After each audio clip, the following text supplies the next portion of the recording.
Halo guys, masih dengan Rapsuto Mix Random. Di video kali ini Rapsuto akan merekap drama Korea The Tyrant. The Tyrant adalah set story film The Witch Part 1 The Subversion. Oke, kita langsung aja menuju alur ceritanya. Let's go.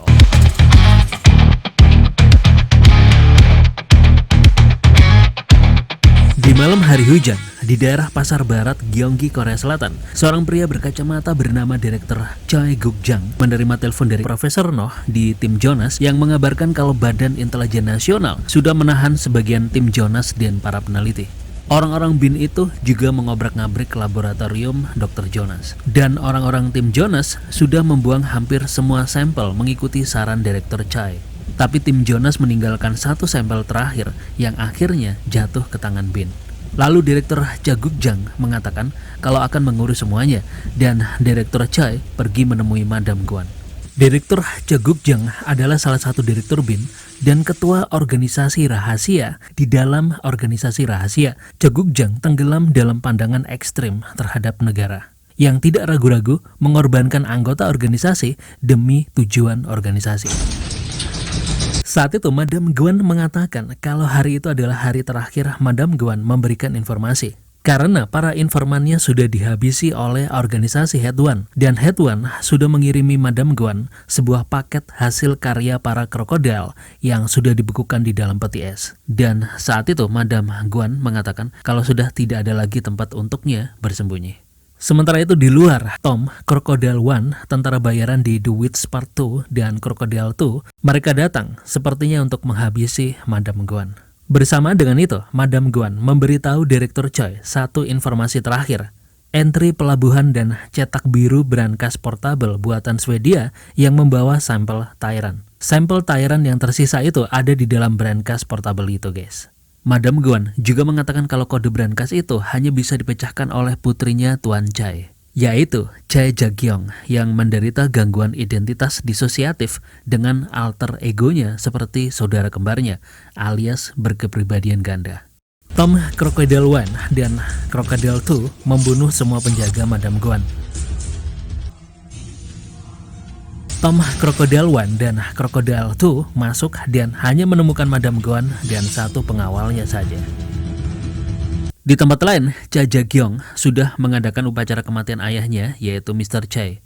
Diceritakan, Choi Ja-kyung menemukan ayahnya di tempat parkir pabrik pengolahan air dekat kawasan industri Sihwa dan harus menghabisi beberapa orang untuk mendapatkan jenazah ayahnya yang sudah terpotong-potong di dalam sebuah koper. Saat itu Choi Ja-kyung menyayangkan kematian ayahnya, padahal mereka sudah memutuskan pensiun dan akan membuka warung jajanan Korea di Indonesia.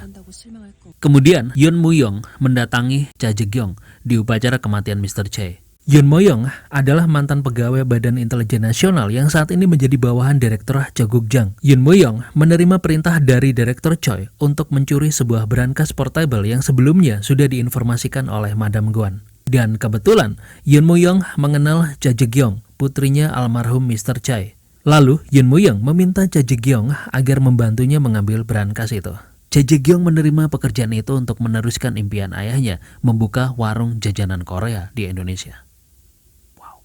Dalam perampokan itu, Choi Ja-kyung bersama dengan bawahan Yoon Moo-young berhasil mencuri brankas portable itu dan menghabisi agen-agen BIN. Lalu keesokan harinya, manajer Jo suruhan Direktur Choi datang untuk mengambil brankas portable itu. Manajer Jo hanya menerima brankas itu tanpa melihat isinya dan menanyakan pada Yoon Moo-young apakah sudah menghabisi orang yang melakukan pencurian. Yoon Moo-young mengatakan kalau sudah membuang Choi Ja-kyung ke bendungan yang airnya deras. Yoon Moo-young sudah memastikan kematian Choi Ja-kyung.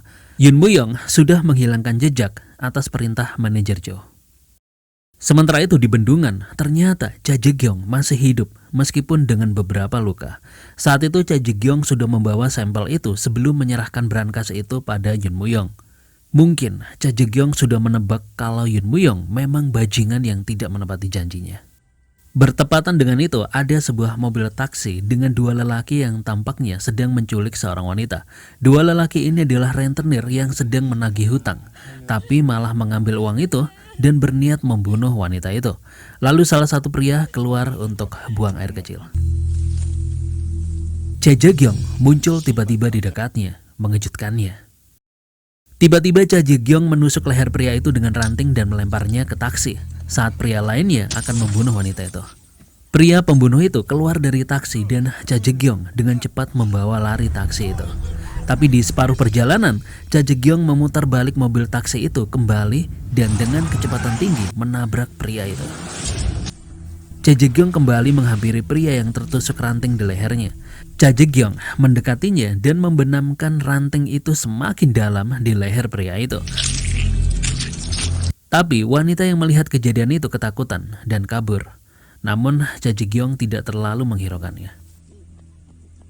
Cha Ji-gyong agak ngambil pusing dengan semua itu dan pergi dengan taksi, lalu sekali lagi menabrak. Sangat brutal, guys. Di dalam taksi, Cha Ji-gyong menemukan setumpuk uang dan ponsel. Lalu Cha Ji-gyong menghubungi seseorang. Sementara itu di tempat Bin, salah satu direktur Bin yaitu Direktur Sa sedang menunggu wakil direktur pertama datang. Direktur Sa mengabarkan kalau sampel Tyran sudah hilang saat pengiriman. Wakil direktur pertama sangat marah dan mempertanyakan kebenaran para pencuri itu. Apakah benar bawahan dari direktur Cho Guk-jang? Saat itu, wakil direktur pertama hanya mengkhawatirkan Paul dari intelijen Amerika Head One. Apakah bisa menerima kabar kalau Bin sudah kehilangan sampel Tyran? Lalu wakil direktur pertama meminta direktur Sa untuk mengatur pertemuan dengan direktur Choi dengan harapan bisa bernegosiasi, mencari cara agar pihak direktur Sa bisa menang. Sementara itu, manajer Jo kembali dengan membawa brankas portable dari Yoon Mu-yong. Di perjalanan, manajer Jo menghubungi direktur Choi dan mengatakan kalau brankas sudah didapatkan. Lalu, karena direktur Choi ingin menutup jejaknya, direktur Choi meminta manajer Jo memeriksa isi brankas portable dan menyuruh manajer Jo untuk membunuh tim lapangan yang terlibat dengan pencurian brankas itu, termasuk Yoon Mu-yong. Di tempat Yoon Mu-yong, seperti mencium ketidakberesan, Yoon Mu-yong tahu kalau timnya akan dibersihkan dan langsung membunuh dua mata-mata manajer Jo. Lalu Yoon Mu-yong dan timnya melarikan diri agar tidak terdeteksi. Di tempat lain, Direktur Choi bertemu dengan Profesor Noh dan memberitahu Profesor Noh kalau semua sudah diatasi. Profesor Noh adalah guru perguruan tinggi Direktur Choi dan mereka sudah bersama-sama menjalankan program Tyran. Saat itu Direktur Choi mengklaim kalau Dr. Jonas Hilm dan anak buahnya selamat. Dan Direktur Choi juga berjanji untuk membawa Profesor Noh ke rumah persembunyian. Di Luzon, Filipina, ada seorang pria bernama Kaiser Paul, agen organisasi intelijen Amerika Head One. Paul adalah penganut America First yang percaya kalau perdamaian dunia dipelihara oleh Amerika Serikat yang kuat. Saat itu Paul melihat rekaman CCTV laboratorium yang menunjukkan subjek tes Korea Selatan yang menolak serum dan meledak. Pihak Amerika juga menciptakan senjata manusia melalui proyek tentara super dan masih dalam pengembangan melalui serum serupa yang keberhasilannya masih kecil. Karena serum metode Amerika perlu disuntikan ke otak, sedangkan Tyran di Korea Selatan, hal ini lebih mirip dengan virus daripada serum biasa yang bisa diaktifkan melalui kulit atau membran mukosa. Dan sepertinya Korea tidak menciptakan itu, tapi menemukan sesuatu yang sudah ada. Melihat Tom Crocodile One, pelaku penggerebekan di awal drama saat ini berada bersama Paul, berarti kalau orang-orang yang disiksa itu adalah anak buah Madam Guan yang berhubungan dengan Direktur Choi. Lalu Paul memerintahkan untuk memenggal kepala mereka dan berencana berangkat ke Korea Selatan. Misi Kaiser Paul adalah mendapatkan sampel Tyran kalau perlu dengan pemaksaan.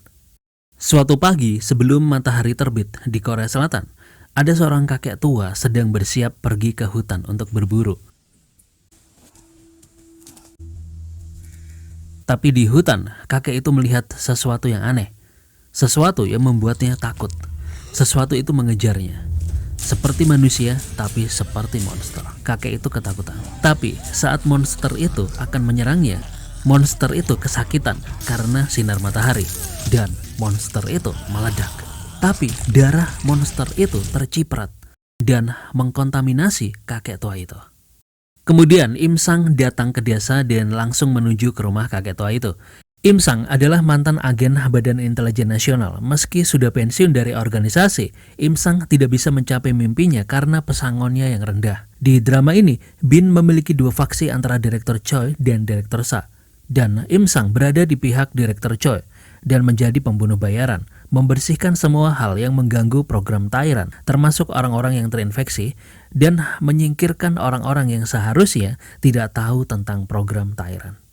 Saat itu Im Sang berpura-pura menjadi reporter Hong Jinuk harian Suwon dan berpura-pura melakukan wawancara pada istri seorang penduduk desa yang tinggal untuk menjaga suaminya yang sedang sakit. Sebagai reporter, Im Sang hanya menanyakan kejadian yang menimpa kakek tua. Nenek tua itu mengatakan kalau tidak ada penduduk desa yang percaya dengan ucapan suaminya, tapi saat itu sebenarnya nenek juga nggak percaya dan menganggap kalau yang dilihat oleh suaminya hanyalah babi hutan saja. Im Sang juga mempertanyakan kenapa desa kosong. Nenek tua itu mengatakan kalau ada yang mensponsori penduduk desa agar pergi ke sumber mata air panas. Lalu nenek tua itu mempertanyakan tentang wawancara ini. Apakah reporter akan memberikannya uang? Im Sang mengatakan kalau nenek nggak perlu khawatir. Lalu Im Sang langsung bertanya pada kakek tua tentang sesuatu yang sudah dilihat oleh kakek tua. Im Sang menunjukkan sebuah foto di ponselnya pada kakek tua. Kakek tua itu langsung panik. Dan nenek itu menenangkan suaminya. Lalu Im Sang mempersiapkan penutup wajah dan senjata. Im Sang terpaksa menghabisi mereka berdua. Lalu membakar rumah itu untuk mencegah penyebaran virus. Saat Im Sang akan pergi, Im Sang mendapat pesan untuk misi berikutnya, yaitu menghabisi Yoon Moo-young dan para anggotanya. Sementara itu di Hongdae-jong, Seoul, Cha Jae-gyong berada di klinik ilegal yang selalu digunakan oleh oposisi untuk mendapatkan pengobatan. Setelah dokter itu menyelesaikan jahitannya, ternyata dokter itu mengambil uang dan juga mengambil bungkusan milik Cha Jae-gyong. Lalu, dokter itu yang terbiasa menangani orang-orang dunia hitam menghubungi Mr. Song dan mempertanyakan apakah ada yang menyediakan hadiah karena menangkap Cha Jae-gyong. Tapi ternyata percakapan telepon itu sudah disadap oleh Bin dan orang-orang Direktur Choi. Di markas rahasia Direktur Choi, saat manajer Jo datang, para anak buah menginformasikan kalau Cha Jae-gyong masih hidup. Dengan segera manajer Jo mengirim beberapa orang ke klinik itu untuk membunuh Cha Jae-gyong sebelum Bin datang. Lalu, sekelompok preman datang lebih dulu dan membunuh dokter itu. Beruntung, Cha Jae-gyong sudah terbangun dan mempersiapkan diri. 혹시 나 찾아왔냐? Para preman itu meremehkan Cha Jae-gyong dan mengatakan kalau mereka jugalah yang membunuh Mr. Choi, ayahnya Cha Jae-gyong. Cha Jae-gyong langsung menghabisi mereka semua. Wow.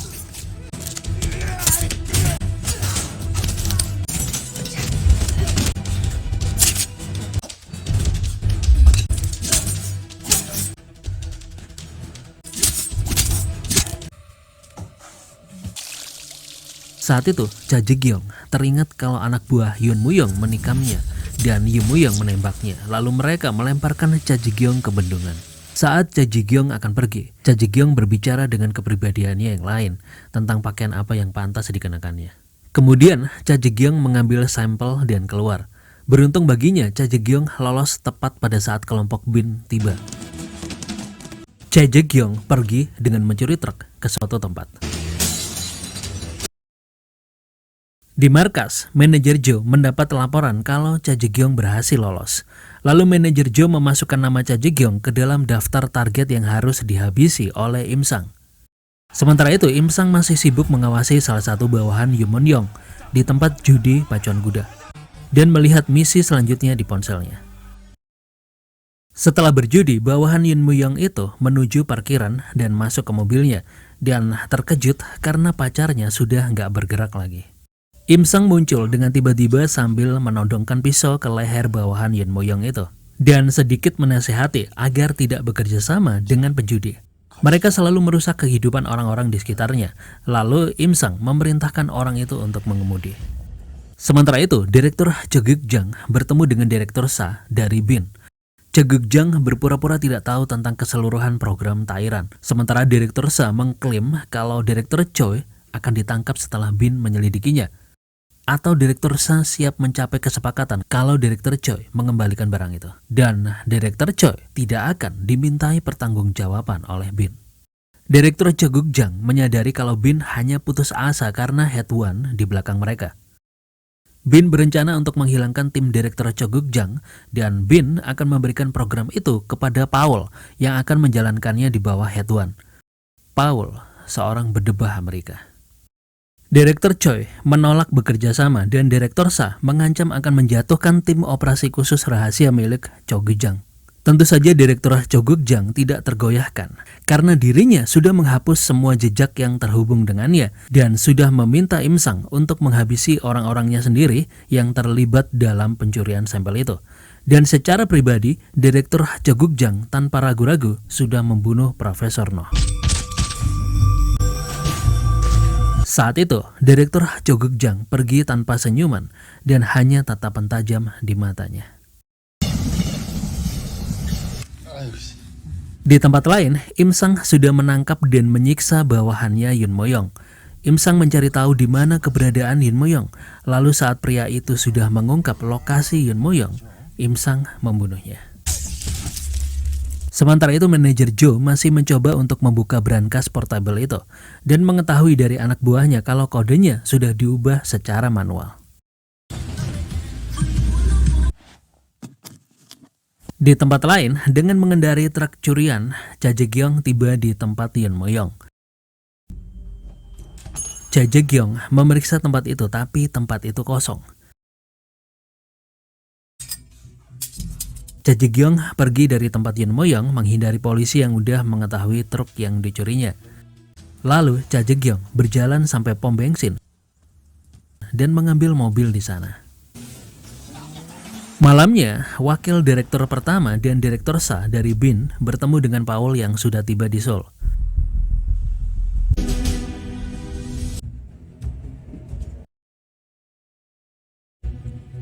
Paul bertindak berhak dan marah saat menegur wakil direktur pertama karena kehilangan sampel itu, meskipun sudah memberikan sumber daya untuk mengambil alih program itu. Saat itu Paul sudah mengetahui kalau ada lingkaran di dalam Bin selama 40 tahun dan sekarang Direktur Cho Guk-jang yang memimpinnya. Wakil direktur pertama selalu ingin menjatuhkan Direktur Cho Guk-jang, tapi karena wakil direktur pertama sudah dinyatakan gagal, Paul mengatakan kalau dirinya yang akan mengambil alih dan menghancurkan Direktur Cho Guk-jang.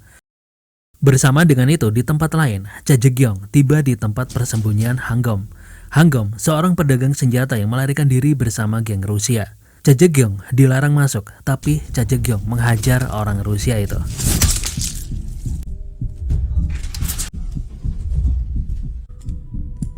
Saat itu Hangom terkejut karena Cha Jae-kyung mencarinya. Saat itu Hangom bersama dengan dua orang Rusia yang meremehkan Cha Jae-kyung. Dua orang Rusia itu juga membicarakan kalau membunuh Cha Jae-kyung hadiahnya besar. Dua orang Rusia itu juga membicarakan ayahnya Cha Jae-kyung yang dibunuh saat bekerja dengan Bin. Saat itu Hangom menyuruh teman Rusianya agar diam karena Hangom takut dengan Cha Jae-kyung. Cha Jae-kyung datang untuk mencari senjata. Hangom memberinya pistol dan peluru gratis, tapi tepat ketika Cha Jae-kyung akan pergi, dua orang Rusia itu mendekatinya dan Cha Jae-kyung langsung menikam kedua Rusia itu dan melompat menikam Hangom. Cha Jae-kyung langsung menembak dua Rusia itu dan menghabisi semua orang. Hangom ketakutan karena dirinya nggak ada niatan menyerang. Kedua Rusia itu saja yang mengacau. Setelah menembak kaki Hangom, Cha Jae-kyung meminta Hangom agar menghubungi Yoon Mo-young. Tapi Hangom beralasan nggak mengenalnya. Saat itu Cha Jae-kyung mengira kalau Hangom berniat menyerahkannya pada Yoon Mo-young.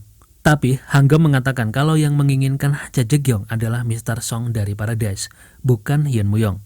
Cha Jae-kyung tetap menembak Hangom karena Hangom belum memberitahu keberadaan Yoon Mo-young. Hangom akhirnya mengatakan kalau Yoon Mo-young ada di Busan dan Cha Jae-kyung membunuh Hangom. Di tempat lain, Direktur Choi sedang di taman melukis pemandangan dan Paul datang duduk di sebelahnya. Ternyata mereka akrab saat kuliah dan sudah saling kenal selama lebih dari 1 dekade dan mereka selalu berada di faksi yang bersaing. Saat itu Paul menyombongkan diri atas pembunuhan kepala Intel Nyonya Gwan dan mengklaim kalau Direktur Choi tidak bisa berbuat apa-apa dengan sampel Thailand itu. Jadi Paul ingin Direktur Choi sebaiknya menyerahkan sampel Thailand itu karena organisasi Head One akan menggunakannya untuk perdamaian dunia. Direktur Choi berpura-pura nggak tahu tentang hal itu, dan Paul meminta maaf atas tindakan drastis yang akan diambilnya, karena Paul akan dipecat jika tidak bisa membereskan kekacauan ini. Lalu, Paul ingin membawa Direktur Choi pergi. Di tempat lain, Im Sang sudah tiba di Busan dan memasuki apartemen Yoon Mo Young sambil makan es. Dengan santai, Im Sang mencari tempat tinggal Yoon Mo Young. Im Sang langsung menyiapkan shotgunnya dan membunuh mereka semua. Bersama dengan itu, Cha Jae-gyong juga tiba di Busan, tapi salah satu kepribadiannya menginginkan rokok. Dan Cha Jae-gyong bermain-main dulu dengan bocah-bocah perokok di tempat itu. Sementara itu, Im Sang menanyakan keberadaan Yoon Mo Young, tapi orang itu nggak tahu. Im Sang langsung menghabisinya dan pergi. Saat keluar dari apartemen, Im Sang berpapasan dengan Cha Jae-gyong. Saat itu Im Sang sedikit mencurigai sesuatu, dan saat ingin mengeluarkan senjatanya, Cha Jae-gyong menolaknya karena mengira Im Sang adalah seorang misionaris dan mengusirnya. Im Sang yang ragu langsung pergi. Sedangkan Cha Jae-gyong mendatangi apartemen Yoon Mo Young, tapi semua penghuninya sudah mati. Di luar apartemen, Im Sang yang ragu akhirnya memeriksa ponselnya. Im Sang melihat rekaman CCTV dan menyadari kalau ternyata gadis itu adalah targetnya. Bertepatan dengan itu, Cha Jae-gyong muncul di depannya. Tapi Im Sang bersenggolan dengan bocah-bocah perundung. Dan Im Sang dibawa oleh bocah-bocah itu, guys. Singkat cerita, di gedung yang gelap dan sepi, bocah-bocah itu sudah terkapar di tanah. Dan Im Sang semakin menyadari kalau dirinya udah tua. Di markas BIN, Direktur Sa melapor pada wakil direktur pertama kalau Paul saat ini sedang menahan Direktur Choi. Tapi wakil direktur pertama mengatakan kalau Paul tidak bisa diatasi dan tidak menguntungkan kalau membuat Paul dan organisasi Head One jengkel. Wakil direktur pertama mengatakan kalau para bajingan itu yang sudah membahayakan kantor dengan membuat bahan nuklir dan senjata biologis hanya demi ego. Para bajingan itu adalah para pendahulu Direktur Cho Guk-jang yang tolol. Mereka berbangga menjadi patriot sejati dan menyebut BIN adalah pengkhianat. Lalu saat itu Direktur Sa mempertanyakan sampel apa itu. Karena kedua pihak mempertaruhkan segalanya hanya untuk sampel itu. Wakil direktur pertama mengatakan kalau Direktur Choi sudah menghancurkan barang bukti dan SDM intinya. Wakil direktur pertama menunjukkan kalau Direktur Choi kejam. Dan wakil direktur pertama akhirnya mengungkapkan pada Direktur Sa kalau pihak Angkatan Darat Amerika Serikat sedang membangun tentara super. Tapi mereka mengetahui kalau program Thailand berbeda. Lalu pihak Amerika dan pemerintah Tiongkok tertarik pada sampel Thailand itu. Di tempat lain, Direktur Choi sedang sibuk diinterogasi. Dan Paul mengancam akan membunuh semua orang di lingkaran dalam jika sampelnya tidak diserahkan. Paul juga sudah melakukan sedikit penggalian informasi pada program yang dikenal sebagai program Thailand yang dimaksudkan untuk mengembangkan gen manusia super. Saat itu Paul terhibur karena mengetahui kalau Direktur Choi sudah membunuh profesornya sendiri yang membentuk tim pengembangan sampel Thailand dan juga membunuh Dr. Jonas saat Dr. Jonas dan timnya mengangkut sampel terakhir ke BIN. Saat itu interogasi berubah menjadi pertarungan ego ketika Paul mengatakan pada Direktur Choi kalau Korea Selatan tidak akan mampu menangani program semacam itu. Paul seperti melarang Korea Selatan. Direktur Choi membantah kalau jika negara-negara seperti Tiongkok diizinkan untuk membuat senjata biologis, mengapa Korea Selatan tidak diperbolehkan? Dan karena sikap Direktur Choi yang gak kooperatif, Paul menganggap Direktur Choi adalah ancaman bagi perdamaian dunia. Namun saat itu Paul mendapat informasi dari Tom kalau Yoon Mo Young sudah ditemukan. Paul saat itu sudah sangat yakin kalau kunci kemenangan akhirnya sudah ada di tangannya. Di markas BIN, wakil direktur pertama terkejut saat mengetahui kalau Yoon Mo Young yang tidak bisa ditemukan dimanapun ternyata sedang makan di kafetaria BIN. Tapi saat itu Direktur Sa meyakini kalau Yoon Mo Young adalah kartu as mereka. Karena BIN akhirnya bisa menggunakan Yoon Mo Young untuk menyelidiki secara resmi dan menahan Direktur Cho Guk-jang. Sementara itu di Paradise, orang yang dikenal sebagai Mr. Song berjalan memasuki ruangannya. Dan Mr. Song terkejut karena Cha Jae-gyong sudah berada di ruangannya. Ternyata Cha Jae-gyong sudah cukup lama mengenal Mr. Song. Cha Jae-gyong duduk di depan Mr. Song sambil mengeluarkan semua senjatanya. Saat itu Mr. Song mengingatkan luka di tangannya yang dibuat Cha Jae-gyong 10 tahun yang lalu. Mr. Song terlihat sangat ketakutan. Mr. Song mengatakan kalau dirinya nggak tahu apa-apa. Cha Jae-kyung hanya menanyakan di mana Yoon Mo-young. Saat itu, Cha Jae-kyung beranggapan kalau hubungan Mr. Song, Hwang-gom, dan Yoon Mo-young seperti saudara, tapi Mr. Song menyangkalnya. Kalau bukan itu, Cha Jae-kyung menuduh Mr. Song yang menginginkan Hwang-gom, Yoon Mo-young, bahkan Cha Jae-kyung mati. Mr. Song menyangkal itu, dan akhirnya mengungkapkan kalau Mr. Song menerima perintah untuk melenyapkan Cha Jae-kyung, tapi mereka juga ingin Yoon Mo-young mati. Dan Mr. Song nggak bisa mengungkapkan siapa yang memberi perintah itu. Cha Jae-kyung langsung mengancam Mr. Song.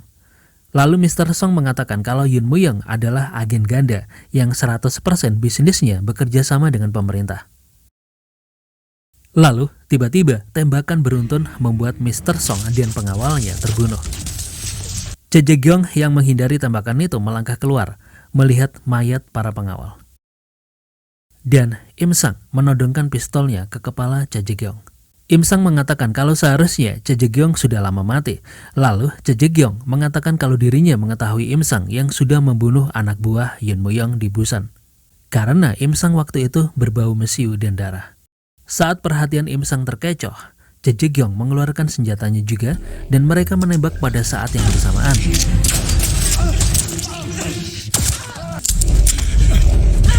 Keduanya menghindar dan perkelahian pun terjadi dengan keduanya yang sama-sama tertembak. Cha Jae-kyung tertembak di lengannya, Im Sang tertembak di tapak kakinya membuatnya sulit berjalan. Dan mereka masuk ke ruangan yang berbeda. Saat itu Cha Jae-kyung bertanya apakah Im Sang sudah membunuh Yoon Mo-young. Im Sang menjawab kalau hal itu belum dilakukannya. Cha Jae-kyung saat itu lega mendengar hal itu. Karena hanya Cha Jae-kyung saja yang boleh membunuh Yoon Mo-young.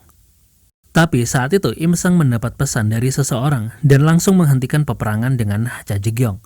Im Sang mengatakan kalau mereka sama-sama memburu Yoon Mo-young dan Im Sang mengajak Cha Jae-kyung bekerja sama saja. Lalu menyerahkan kunci mobilnya pada Cha Jae-kyung. Sementara itu, iring-iringan kendaraan Bin membawa Direktur Sa dan Yoon Mo-young ke lokasi yang aman. Tapi mobil mereka dihadang oleh Tom Crocodile 1 dan Crocodile 2. Direktur Sa dan Yoon Mo-young terkepung. Ya, semua ini adalah ulah Paul. Paul memerintahkan Tom untuk membuka atap mobil dan membawa Yoon Mo-young. Saat itu Direktur Sa tidak bisa berbuat apa-apa. Paul hanya meminta Direktur Sa diam saja dan menunggu nggak ikut campur. Sampai Paul mendapatkan semua dan mengirim kepala Direktur Choi ke Bin. Dan ternyata di dalam mobil Paul mempertemukan Direktur Cho Guk-jang dengan Yoon Mo-young. Saat itu Yoon Mo-young mempermasalahkan kenapa Direktur Choi akan membunuhnya. Direktur Cho Guk-jang hanya mengatakan kalau semua itu demi bangsa dan negara. Untuk itulah pemerintah menggaji Yoon Mo-young. Menangani situasi mendesak dengan mengorbankan nyawa, berkat Yoon Mo-young semua hal yang dilindungi sampai mati oleh para atasan sepertinya akan jatuh ke tangan bedebah Amerika.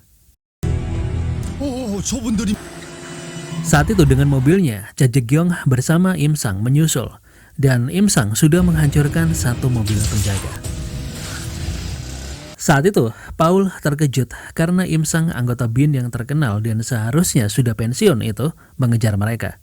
Direktur Choi mengatakan kalau dirinya mempekerjakan Im Sang karena Bin terlalu sedikit memberi pesangon. Im Sang menerima pekerjaan dari Direktur Choi karena butuh uang untuk membeli gerbong kereta untuk membuat kafe. Kemudian salah satu krokodil dan dua pengawal ditugaskan untuk menangani Im Sang dan Cha Jae-kyung. Mereka menembaki mobil Im Sang dan Cha Jae-kyung. Dan mobil itu tetap terus melaju dan menabrak krokodil. Tapi krokodil tuh menendang mobil itu sampai terlempar jauh. Sementara itu, rombongan Paul berhasil menuju ke markas tempat tim operasi rahasia Direktur Choi beroperasi. Tom Crocodile 1 dengan pasukannya Paul langsung membantai pasukan Direktur Cho Guk-jang. Manajer Joe melihat serangan itu dari CCTV dan bertepatan dengan itu brankas portable bisa terbuka. Pasukan Paul terus melakukan serangan, membunuh semua pasukan Direktur Choi. Tinggal satu pintu lagi. Tom Crocodile 1 membuka paksa pintu itu. Tapi Paul melihat anak buah Direktur Choi hanya memandangi brankas portable yang sudah terbuka itu. Paul terkejut karena brankas itu kosong. Paul sangat marah karena mengira Choi Guk-jang mempermainkannya. Direktur Choi melihat Yoon Moo-young dan Yoon Moo-young sama sekali nggak tahu tentang semua ini. Di tempat lain, Crocodile 2 memeriksa mobil Im Sang dan Cha Jae-gyong yang terbalik. Mobil itu kosong. Cha Jae-gyong menembak Crocodile 2 dan sepertinya berhasil. Tapi saat Cha Jae-gyong mencari Im Sang, Crocodile 2 bangkit dan langsung menyerang Cha Jae-gyong. Cha Jae-gyong diangkat ke udara. Dan kepribadian Cha Jae-gyong yang lain menyuruh Cha Jae-gyong memotong lengan Crocodile 2. Walaupun Cha Jae-gyong berhasil menggunakan pisaunya, tapi Cha Jae-gyong tetap terlempar jauh. Saat Crocodile 2 akan menghabisi Cha Jae-gyong, Im Sang muncul dan menghancurkan Crocodile 2 dan menambahkan tembakannya pada Crocodile 2. Tapi karena perkelahian itu, tabung sampel pecah dan virus memasuki Cha Jae-gyong. Cha Jae-gyong mengungkapkan kalau dirinya sudah mencurinya untuk memastikan agar Yoon Moo-young memang membayarnya. Im Sang terkejut karena virus itu sangat berbahaya. Im Sang meminta maaf karena harus membunuh Cha Jae-gyong. Namun saat itu kepribadian Cha Jae-gyong yang lain membuat kesepakatan dengan Im Sang kalau mereka bisa menggunakan virus itu untuk menjatuhkan anak buah Paul dan membunuh Yoon Moo-young. Lalu setelah pembalasan dendam itu, Cha Jae-gyong menjanjikan pertarungan dengan Im Sang sampai mati. Di dalam markas rahasia, Paul marah karena mengira Direktur Choi menipunya. Lalu Paul akan mengeksekusi satu-satu bawahan Direktur Choi termasuk Yoon Moo-young sampai Direktur Choi menyerahkan sampel Tyran itu. Direktur Choi mengatakan kalau dirinya memang tidak tahu siapa yang mengambil sampel itu. Dan saat pistol menyentuh kepala Yoon Moo-young langsung teringat kalau pasti Cha Jae-gyong yang mengambilnya. Karena hanya Cha Jae-gyong yang bisa membuka brankas buatan Swedia itu kurang dari 3 menit. Sementara itu di luar markas, Im Sang dan Cha Jae-gyong menyerbu. Cha Jae-gyong masuk dan mencari Yoon Moo-young. Tapi Tom Crocodile 1 menghadapinya. Sedangkan Im Sang juga sudah masuk ke atrium tengah, menghabisi anak buah Paul. Dan Direktur Choi hanya diam aja. Sementara itu, Cha Jae-gyong tidak tahu apa yang terjadi dengannya. Cha Jae-gyong seperti berevolusi menjadi kuat. Tom Crocodile 1 mencengkram Cha Jae-gyong. Saat Tom akan memukul Cha Jae-gyong membalas Tom.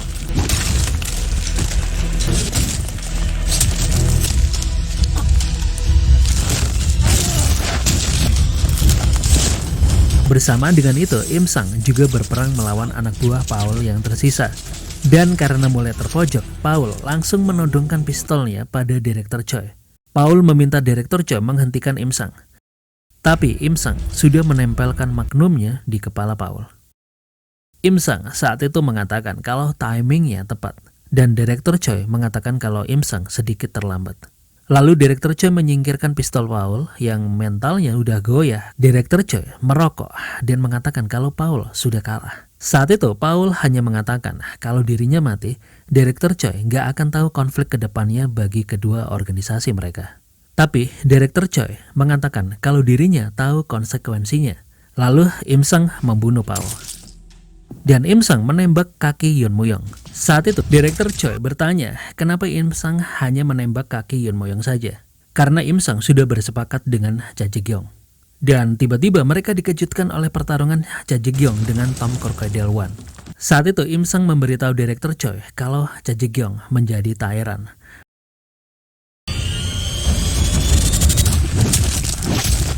Dan untuk mengantisipasi, Direktur Choi meminta anak buahnya menyiapkan sesuatu.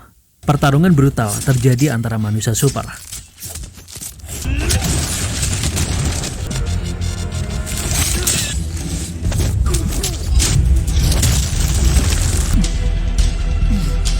Dan Cha Jae-gyong berhasil menghabisi Tom Crocodile 1. Lalu saat itu Cha Jae-gyong melihat Yoon Moo-young dan langsung menghabisinya.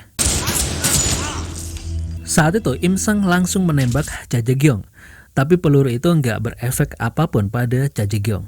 Saat itu Direktur Choi mempertanyakan kondisi Cha Jae-gyong, dan Cha Jae-gyong menjawabnya dengan kesadarannya, dan mengatakan kalau Cha Jae-gyong bisa beradaptasi dengan baik. Lalu dengan mengejutkan, Direktur Choi meminta anak buahnya agar menghidupkan lampu. Dan seketika itu juga Cha Jae-gyong menggeliat kesakitan diikuti dengan penjelasan dari Im Sang. Kalau virus Tyran menjadi sulit dikendalikan dan tidak dapat diprediksi jika semakin lama virus itu berada di inangnya. Dan satu-satunya kelemahan virus itu adalah cahaya yang kuat, dan tidak ada yang bisa mengendalikan virus ini. Begitu mencapai otak, virus akan mengambil alih inangnya. Kemudian Im Sang menembak kepala Cha Ji-kyung, tapi Cha Ji-kyung bangun dan melempar Im Sang. Dan Cha Ji-kyung menembaki semua lampu-lampu itu. Saat itu, Direktur Choi dan Im Sang menyadari kalau Cha Ji-kyung masih bisa mengendalikan dirinya meskipun virus Tyrant sudah mencapai otak Cha Ji-kyung. Berbagai suara dalam diri Cha Ji-kyung bertengkar, dan virus Tyrant itu ternyata menjadi kepribadian ketiga Cha Ji-kyung. Dan karena itulah cara Cha Ji-kyung mampu mempertahankan kesadarannya sendiri. Lalu Direktur Choi mengatakan kalau sudah nggak ada waktu karena matahari akan segera terbit. Direktur Choi menyuruh Cha Ji-kyung segera pergi dan meminta Cha Ji-kyung agar menjauhi sinar matahari dengan segala cara. Direktur Choi mengatakan kalau mulai sekarang Cha Ji-kyung adalah milik pemerintah. Cha Ji-kyung tertawa. Lalu Direktur Choi menyuruh Cha Ji-kyung segera pergi. Lalu Direktur Sa dari Badan Intelijen Nasional dan anak buahnya tiba dan menemukan Direktur Choi sendiri dan dikelilingi oleh mayat-mayat. Saat itu Direktur Choi tidak gentar karena tahu kalau Bin pasti akan menutupi kekacauan ini. Direktur Choi percaya kalau Direktur Sa harusnya bersyukur karena Direktur Choi memberantas Paul. Yang berarti Direktur Sa sudah tidak memiliki pesaing lagi. Saat itu, Direktur Cho Guk-jang mempertanyakan kenapa Direktur Sa tahu tempat ini. Karena nggak mungkin kalau info itu dari Yun Mu-yong, karena Yun Mu-yong pasti tetap tidak akan mengatakan apapun. Sedangkan Paul mengetahui tempat ini karena datang bersama dirinya dan Yun Mu-yong. Saat itu Direktur Cho juga mengetahui kalau orang-orang yang datang bersama Direktur Sa bukan dari Bin. Direktur Cho dengan tepat menyimpulkan kalau Direktur Sa bekerja di bawah Head One. Dan salah satu anak buah Direktur Sa membunuh si perantara. Saat itu menyadari kalau Direktur Choi dan dirinya tidak akan berhasil, Im Sang pun berusaha untuk kabur. Karena hanya Direktur Choi satu-satunya orang yang mengetahui tentang program Tyrant, Direktur Sa berjanji untuk menyiksa Direktur Choi sampai Direktur Sa mengetahui lokasi sampel itu berada. Namun, karena Direktur Choi melihat sendiri kalau program Tyrant sukses di dalam tubuh Cha Ji-kyung, saat itu Direktur Choi merasa lega dan untuk melindungi hal itu, Direktur Choi merebut pistol, mengancam Direktur Sa dan mengatakan kalau Head One tidak akan bisa merebut Tyrant dan Direktur Choi bunuh diri. Wow. Kejadian itu membuat Direktur Sa sangat marah karena tidak bisa mencegah kematian Direktur Choi, satu-satunya orang yang tahu tentang Tyrant. Sementara itu, di dalam sungai yang dalam, terlihat tubuh Im Sang tenggelam dan apakah Cha Ji-kyung yang menariknya? Lalu, waktu kembali ke 15 tahun yang lalu, saat Cha Ji-kyung masih kecil dan berlumuran darah muncul di tempat Mr. Chai. Karena tidak punya tempat lain untuk pergi, Mr. Chai mengadopsinya. Hal ini bisa diartikan kalau Cha Ji-kyung adalah salah satu subjek ujian Baeks dari The Witch yang melarikan diri bersama Jae-yun. Dan karena melihat mata Cha Ji-kyung yang sekilas menghitam, bisa disimpulkan kalau ternyata Cha Ji-kyung kecil sudah memiliki kekuatan tanpa disadarinya. Karena hal itulah Cha Ji-kyung dewasa bisa bertarung dengan refleks yang cepat dan pertarungan terus-menerus walaupun terluka. Tamat guys. Terima kasih udah menonton alur cerita video ini dan sampai jumpa di alur cerita selanjutnya ya. Bye bye.